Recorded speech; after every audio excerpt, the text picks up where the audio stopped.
The 5 Reiki Principles as Energy Regulators.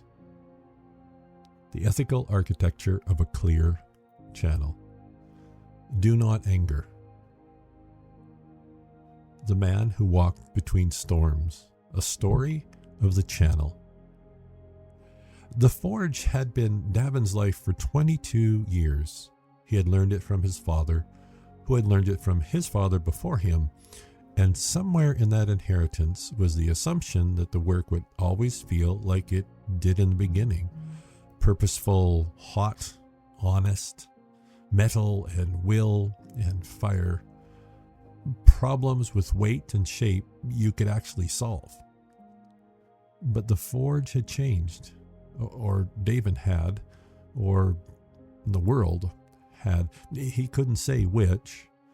What he could say was that he woke most mornings already tired, already clenched, already halfway into an argument with someone who wasn't even in the room.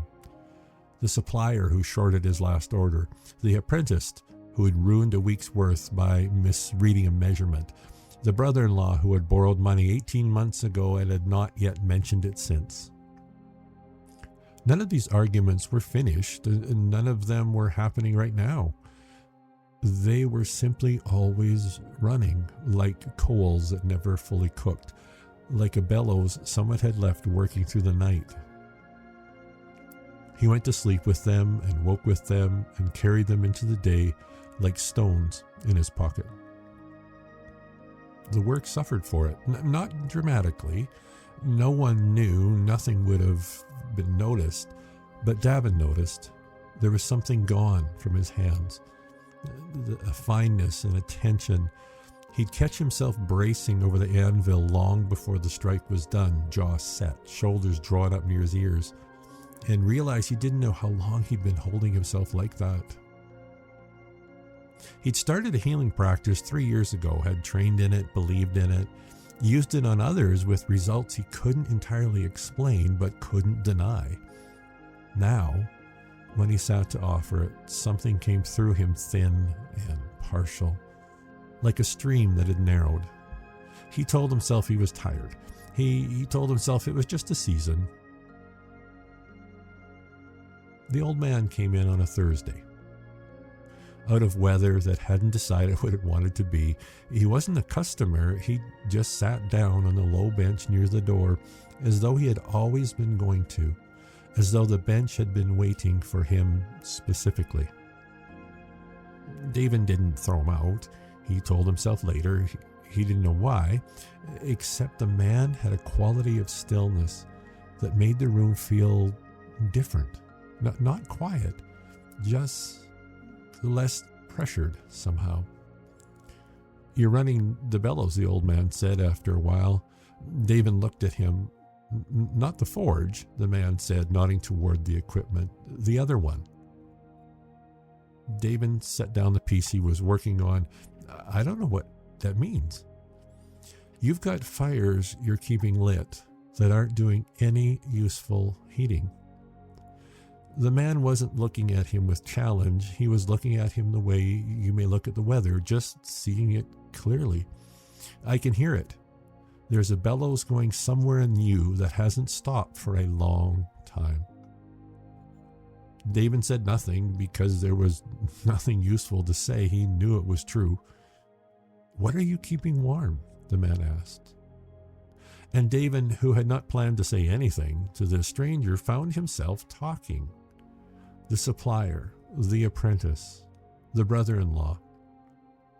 The sense of smallness he felt when he thought about how he used to be in the work and how he was in it now. The healing practice that used to feel like drawing from a deep well and now felt like squeezing a damp cloth. The old man listened without rushing him. When Davin finished, the man was quiet for a moment. Then he said, "Put your hand on your chest. Just rest it there." Davin did, slowly, feeling slightly ridiculous. "Now tell me what you feel." "It's tight." "It's been tight for a while," the man said. "That's not a criticism. It's just the shape of the problem.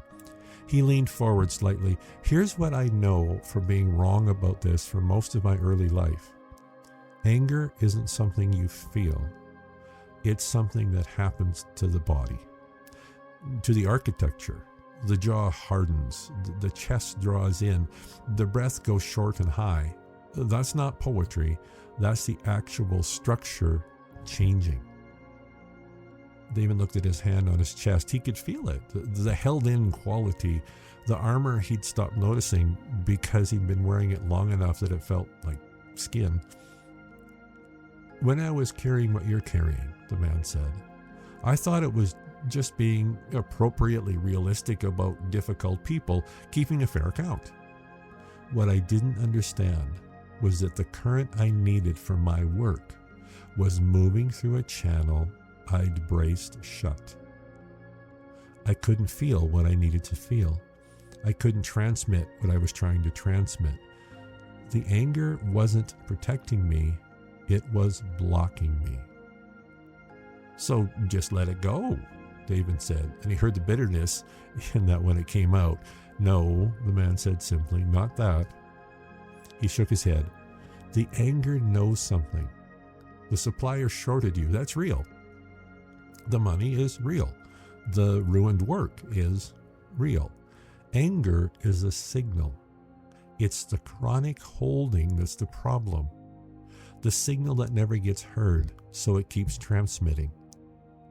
He paused. What would happen if you actually heard it? Davin looked at the floor for a long moment. I'd do something about it, probably. Probably, the man agreed. And the ones I can't do anything about? You discharge them. Move the body. Breathe past where you're holding. Use your hands. You have the self-treatment. You know where the holding lives in your system. You work it out like you'd work out a cramp. Not to make it never happen again, just to return to coherence. To open what closed. He sat back. You recite your intentions in the morning. Yes, I try. Try it before the day's difficulties arise. Not as a promise, you'll never feel this, as a way of reminding your system what open feels like, so you can recognize closed sooner. David didn't fix anything that afternoon. The brother-in-law still owed him money. The supplier was still the kind of man he was. But over the following weeks, he started catching himself earlier. The first tightening in the jaw, the second rise of the shoulders towards the ears. Small moments, easy to miss, and he started meeting them with breath, with movement, with a hand placed over his sternum the way the old man had showed him.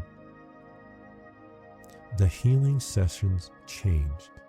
Not all at once, gradually, the way light changes when a season turns.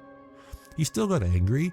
He didn't expect otherwise, but now the anger moved through him and out. The way a storm moves through a valley without making the valley its permanent address. The old man was gone the same way he'd come, without ceremony, just there and then not. But on a morning in early winter, David put his hands on the chest of a woman who had been carrying her own weight for too long, and he felt, clearly, without ambiguity, exactly where the current needed to go. His shoulders were soft, his jaw was easy, his breath ran long and deep. The channel that was once closed was now open.